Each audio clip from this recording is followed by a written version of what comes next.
The rescuers are searching for a paddleboarder who went missing on Graham Lake in Ellsworth yesterday.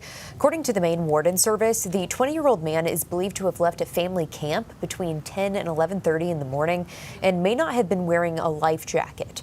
Emergency crews are deploying numerous resources, including drones, watercrafts, a Warden Service airplane, and a Maine Forest Service helicopter. We're told dive teams are also part of the search efforts.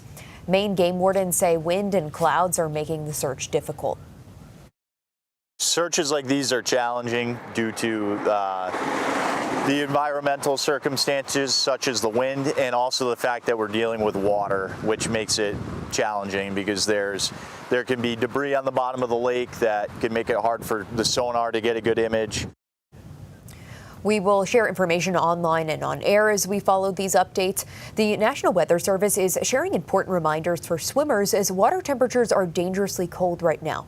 It recommends wearing cold water protection gear for the water temperature, not the air temperature, and to always let someone know about your plans. A 21-year-old man is dead after a motorcycle crash in the town of Paris. Police say it happened yesterday on Elm Hill Road.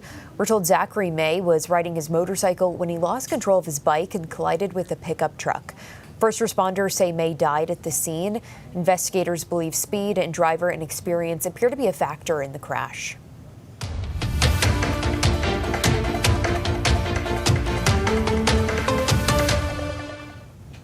Iranian leaders say ships can pass safely through the Strait of Hormuz under unspecified new procedures.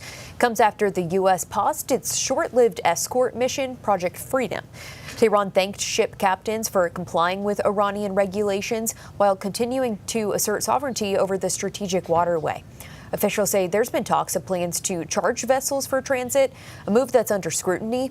Critics call it illegal and potentially damaging to renewed peace efforts. Fighting over that vital shipping route is having a direct impact on Americans. From first responders to everyday Mainers, rising fuel costs are putting pressure on expenses. First responders in the Bangor area say surging prices are adding up quickly for fire, EMS, and law enforcement agencies that rely on constant travel. Public safety officials say reaching both urban and rural communities means more miles on the road each day for crews covering the large, spread-out region. They add that despite the increased costs, their commitment to serving the community remains unchanged. Public safety has to continue regardless of what the prices of fuel are. It is things that we have to manage. We actually put some notices out to our deputies to remind them that vehicles are shut off when they can be shut off. It impacts our financial decisions, but bottom line is we're an emergency response service, and if there's a need for help, we're going to go. Officials we spoke to say response times and day-to-day operations will remain the same despite the spike in fuel costs. Everyday drivers are also dealing with higher prices at the pump. We talked to some who say they're coming to terms with this new normal. When I'm going to and from work, I take another car that gets a lot better gas mileage. So those are the realities. Well, I don't like it, obviously, I guess I don't understand either why, if we're exporting so much oil and gas, why our prices are so darn high. Here in Maine, the average price for a gallon of gas right now is at $4.52 per gallon.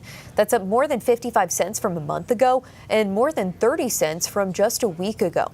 Dr. Michael Kovel, who is an associate professor of economics at the University of Southern Maine, shares some ways to help mitigate these costs. One thing is always be kind of looking for where can you get the cheaper gas. There are still some differences in different gas stations and what they're charging. And so there are websites, I think Gas Buddy is one where you can look around and you can compare before you go shop. There are places where you can get discounts like wholesale clubs like BJ's, for example. You might be able to save up to 10 cents a gallon sometimes if you have a membership for that and if you're otherwise interested in shopping there. I think so. Some of these things, you can get credit cards that might give you cash back or discounts. I think Irving has one where you get 10 cents off a gallon. So there are ways that you can try and mitigate some of this. It's going to be smaller than the dollar more per gallon that we're paying, but anything that you can do to make a difference will be helpful. Kovel also suggests people who live in or close to cities consider using public transportation.